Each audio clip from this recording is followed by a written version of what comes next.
The President and all Kenyans watching us this morning, when we started the Public Participation in Finance Bill of 2024, we did make a promise that public participation would not be an exercise in futility. We have listened to the view of Kenyans, and we are all in agreement that there are two things that we must do. The view of Kenyans, and we are all in agreement that there are two things that we must do. One of them is that we need to protect Kenyans from increased cost of living, and therefore the proposed 16% VAT on bread has been dropped.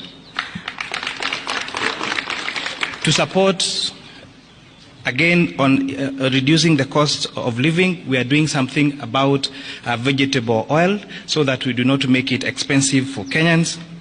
Transfer of mobile services is a key concern to many Kenyans, and therefore, again, we have proposed that we do not have any increase on taxation on mobile phone transfer. We have seen in the recent past the proposals that we've made on statutory deductions on SHIF and housing levy has added a loan on, especially on salaried Kenyans, and therefore we have proposed that those statutory deductions now be allowable to pay, so they will not pay an additional pay on those. We all agree that environment conservation is a key concern. The fact that we've had a drought and a few months of floods and our drainage clogs, we have agreed that we need to make a good decision about how to protect our environment. And that is what the wisdom on the introduction of eco-levy. However, imposing this on locally manufactured goods would again increase the cost of those locally manufactured goods in the country and stand a risk of making them not competitive in the East African market and globally. Therefore, this eco-levy will only be chargeable to imported finished products. And therefore, all locally manufactured items, and especially including diapers and sanitary towels, will not be subject to eco-levy. We must make sure that we become a manufacturing country and not a trading country. And therefore, the imposition of this only on imported finished products makes our locally manufactured products more marketable to the, not just reducing the price, but also making them affordable to even export. On the VAT threshold, we have proposed in our amended report to increase that VAT threshold from 5 million shillings to 8 million shillings. Therefore, small and medium enterprises that have turnover of less than 8 million shillings do not therefore have to register for VAT. On items, we have had avocado farmers being asked to give items receipts. We've had mama mbogas who do their supplies to hotels being asked to register for items. We have proposed that these people be given exemption on items registration, and especially for those farmers and those small businesses that have a turnover of below 1 million shillings. We have had the conversation about eggs and onions and potatoes. So what you've done to protect our poultry farmers, our potato farmers in Nyandarua and Molo, and protect our onion farmers, we have proposed excise duty only on imported table eggs, imported onions, and imported potatoes. This makes our onions, our eggs, and our potatoes more marketable to us and the region.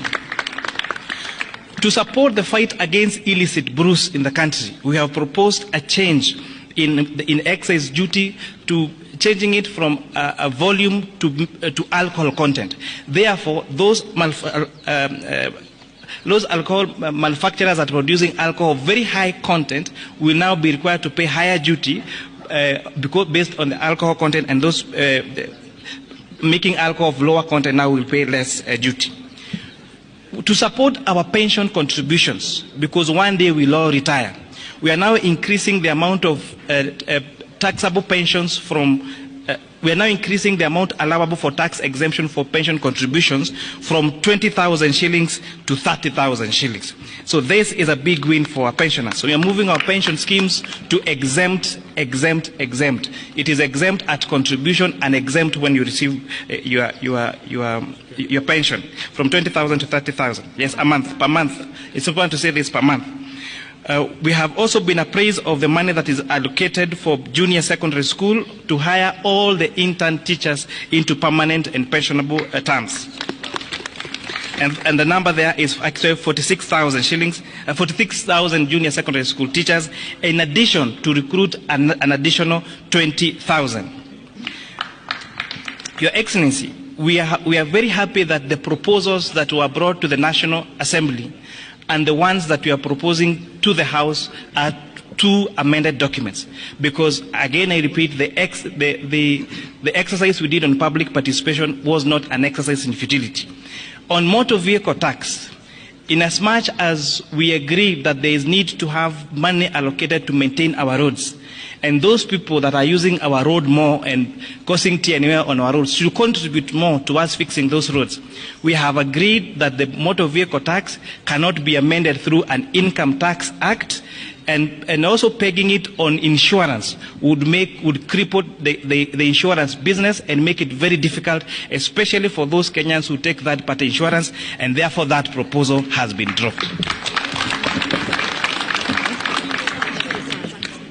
Oh yes, sugar transportation. Yes, in addition, there was a concern about transportation of sugar from the milling factory to the farms, and therefore to the sugar cane, sorry. We have listened to the concerns about the transfer of sugar cane from the farms to the milling factory. And people are asking, why sugar cane? And why not coffee? And why not tea?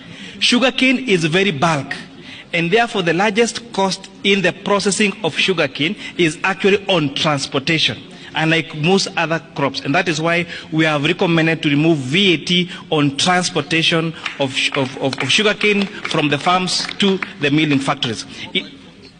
For the mobile phone, I actually did mention that mobile phone transfer services has been, we have not increased that. It still retains at 15%.